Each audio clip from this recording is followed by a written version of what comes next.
নমস্কাৰ,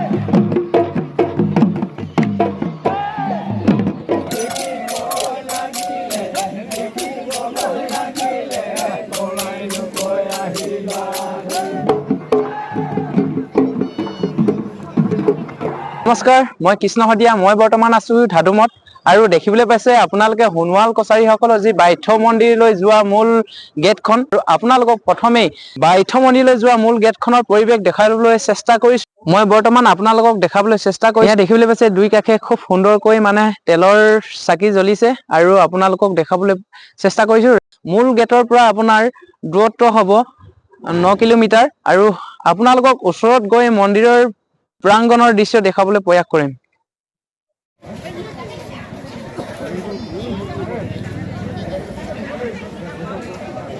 ফাইনেলি আহি পালোহি বাইথ মন্দিৰ মূল প্ৰাংগণত আৰু বৰ্তমান মই মন্দিৰৰ প্ৰাংগণতে বহি আছো আৰু ৰাইজে ইয়াত সেৱা সৎকাৰ কৰি আছে। ভকতসকলে আশীৰ্বাদ দি আছে।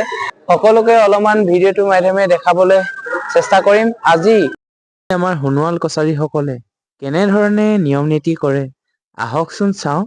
আৰু ইয়াতে ৰাইজে বহুত নিয়ম নীতি কৰি আছে, সেইখিনি আপোনালোকক দেখুৱাম। তাৰপিছতে আপোনালোকক ভুৰলি হালখন দেখুৱাবলৈ প্ৰয়াস কৰিম। ভিডিঅ'টোৰ মাধ্যমে আপোনালোকক কি পাৰো সকলোখিনি দেখুৱাই থাকিম। আপোনালোকে ভিডিঅ'টো কন্টিনিউ স্কিপ নকৰাকৈ চাই থাকিব। বাইথ পূজা হৈছে সোণোৱাল কছাৰীসকলৰ এক পৰম্পৰা পূজা।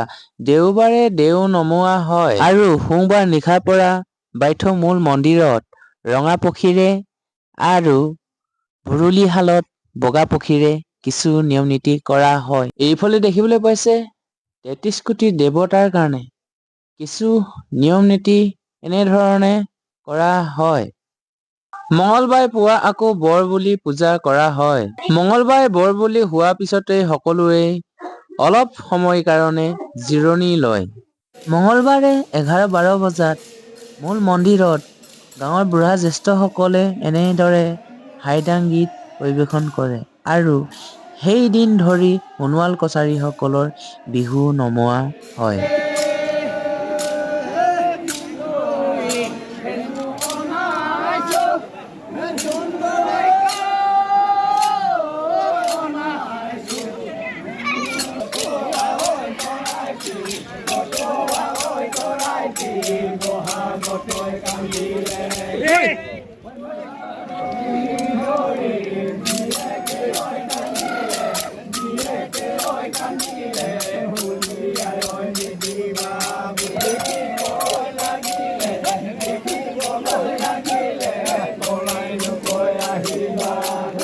এনেদৰে গাঁৱৰ জ্যেষ্ঠসকলে হাইদাং গীত পৰিৱেশন কৰি আৰু গাঁৱৰ ডেকা গাভৰুসকলে লগ বিহু আৰম্ভণি কৰে।